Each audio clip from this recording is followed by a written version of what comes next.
क्या क्या ट्राइब्यूनल को पैसा गया है हमारे खिलाफ फैसला देने के लिए? हमें सब कुछ मालूम है, देख लीजिए। तो यूपी के मुख्यमंत्री का बयान आया, आपने कहा था कि मंदिर 3 किलोमीटर दूर बना रहे हैं, तो उनका बयान आया कि अंगूर नहीं मिले तो खट्टे। नहीं, हम कोई अंगूर खट्टे नहीं है।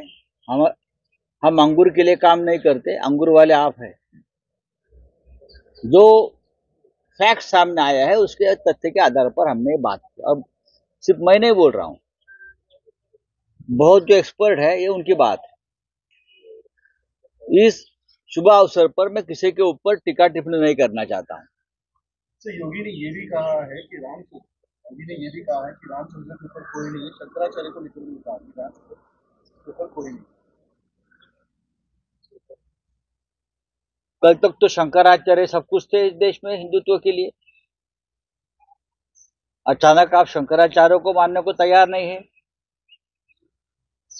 शंकराचार्य जो 4 पीठ है प्रमुख हिंदू धर्म के, हिंदुत्व के, उनके धर्माचार्य है और हम उनकी बात सुनते हैं। उनकी बात इस देश का हिंदू मानता है। अब योगी जी, मोदी जी या पूरा बीजेपी एक 5वां पीठ बनाने जा रहा है खुद का, बीजेपी का, तो हम क्या कर सकते? जब तक आपकी सरकार है तब तक ये पीठ चलेगा।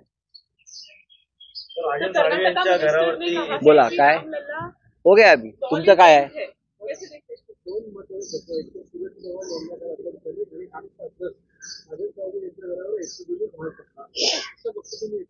या दोन्ही ज्या घटना आहेत, सुरज चव्हाण जे शिवसेना पक्षाचे सचिव आहेत, राजन साळवी जे शिवसेनेचे उपनेते आणि आमदार आहेत, हे दोन्ही आमचे प्रमुख लोक निष्ठेने शिवसेनेबरोबर राहिलेले आहेत. त्यांच्यावर प्रचंड दबाव गेल्या काही दिवसापासून होता. त्यांच्यावर आहे, रवींद्र वायकरांवर आहे. मी सांगतो ना की तुम्ही जर शिवसेना सोडून शिंदे गटात आला नाहीत तर तुमच्यावर एजन्सी मार्फत कारवाई केल्या जातील, तुम्हाला तुरुंगात टाकलं जाईल, अशा प्रकारच्या निरोप, धमकीवजा निरोप त्यांना येत आहेत. सुरज चव्हाण यांनी ऐकलं नाही, ते चौकशीला सामोरे गेले. 2 दिवसापूर्वी जो जनता न्यायालय आम्ही केलं आणि त्याचा जो एक इम्पॅक्ट झाला, प्रभाव पडला, त्याच्या दुसऱ्या दिवशी सुरज चव्हाण यांना अटक केली. ही राजकीय अटक आहे.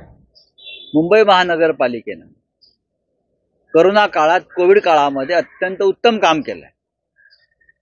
तो काळ होता एकमेकांना मदत करण्याचा, तो काळ होता कागदपत्रांशिवाय सेवा पुरवण्याचा, तो काळ होता झोकून देऊन काम करण्याचा, आपला जीव धोक्यात घालून काम करण्याचा. त्या संपूर्ण काळामध्ये शिवसेनेचे किंवा इतर सामाजिक संस्थांच्या लोकांनी कोविड सेंटर चालवली. त्या काळामध्ये गोरगरिबांना, स्थलांतरित कामगारांसाठी खिचडी वाटप झालं. तरीही अनेक खोटी प्रकरण उभी करून, खोटे साक्षी पुरावे उभे करून ही प्रकरण निर्माण करून शिवसेनेला बदनाम करण्याचा प्रयत्न होतोय.